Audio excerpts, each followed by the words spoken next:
I have a great time with my life, and I want to share it. I love living. I think that's infectious. It's something that you can't fake. Greatness is not this wonderful, esoteric, elusive, God-like feature that only the special among us will ever taste. You know, it's something that truly exists in all of us. It's very simple. This is what I believe, and I'm willing to die for it. Yeah. Period.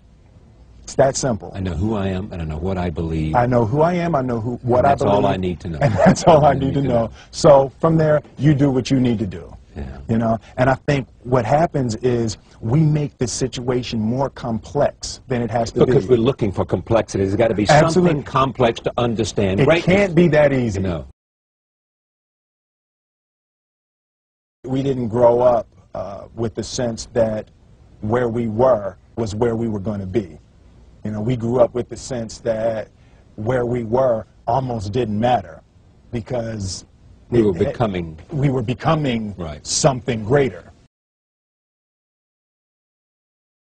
The separation of talent and skill is one of the greatest misunderstood concepts for people who are trying to excel, who have dreams, that want to do things. Talent you have naturally. Skill is only developed by hours and hours and hours of beating on your craft. I've never really viewed myself as particularly talented. Where I excel is ridiculous, sickening work ethic. You know, while the other guy's sleeping, I'm working. While the other guy's eating, I'm working. There's no easy way around it. No matter how talented you are, your talent is going to fail you if you're not skilled. You know, if you don't study, if you don't work really hard and dedicate yourself to being better every single day, you'll never be able to communicate with people, with your artistry, the way that you want. So the only thing that I see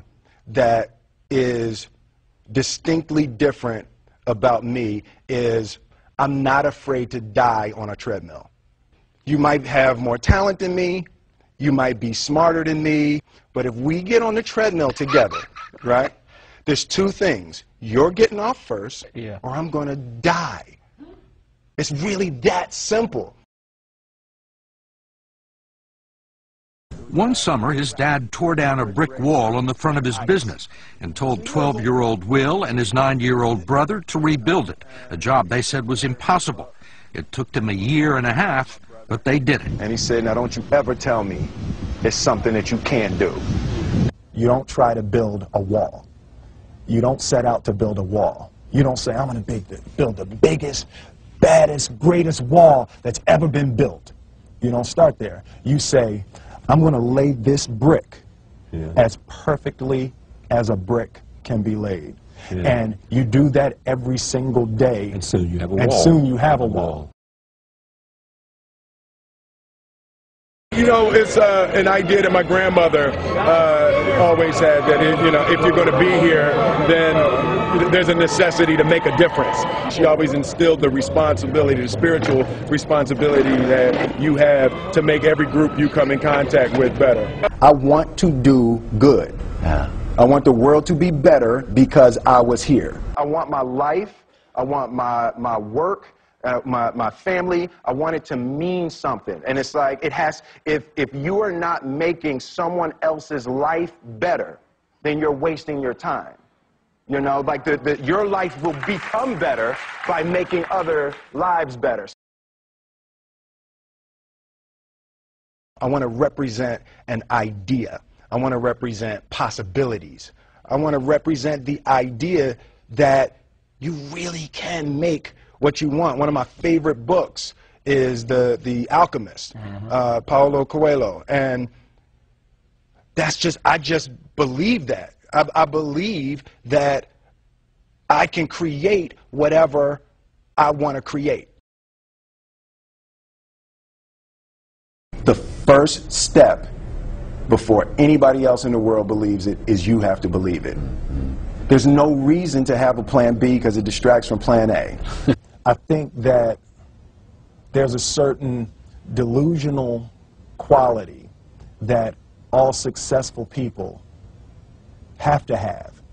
You have to believe that something different than what has happened for the last 50 million years of history. You have to believe that something different can happen. Confucius said, he who says he can and he who says he can't are both usually right.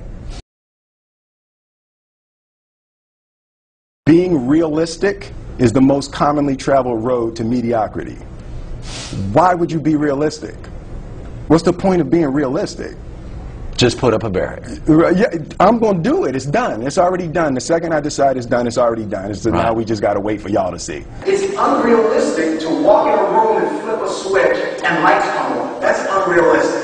Fortunately, Edison didn't think so. It's unrealistic to think you're going to bend a piece of metal and fly people over an ocean in that metal. That's unrealistic. But fortunately, the Wright brothers and others didn't believe that, and it just seems like such a ridiculous idea to me to embrace the idea that it's not going to happen, and that's not real for that to happen. As soon as you say it, now you just made that real. Our thoughts, our feelings, our dreams, our ideas are physical in the universe. That if we dream something, if we picture something, if we commit ourselves to it, that is a physical thrust towards realization that we can put into the universe. That the universe is not a thing that's going to push us around. That the world and people and situations are not something that are going to push us around. That we are going to bend the universe and command and demand that the universe become what we want it to be. I study the patterns of the universe. There's a redemptive power that making a choice has, you know, rather than feeling like you're at effect to all the things that are happening. Make a choice, right? You just decide what it's going to be, who you're going to be, how you're going to do it. Just decide. And then from that point, the universe is going to get out your way. It's like it's water. It wants to move and go around stuff, you know. You know, there's a flow of the universe that I've grown to know just how to go with it. I realize that to have the level of success that I want to have, it's difficult to spread it out and do multiple things. It takes such a desperate, obsessive focus. You really got to focus with all of your fiber and all of your heart and all of your creativity. I'm motivated by fear. Fear. You know? Fear of what? Fear of fear. I hate being scared to do something. And I think what developed in my early days was the attitude that I started attacking things that I was scared of. It was Franklin Roosevelt said the only fear you have to fear is fear itself. Absolutely. Remember that? Absolutely. Yeah. You can't be scared to die for the truth. The truth is the only thing that's ever going to be constant. Don't ever let somebody tell you you can't do something. Not even me. All right? You got a dream, you got to protect it.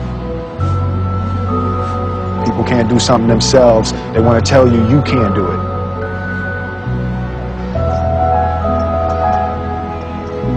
You want something, go get it. Period.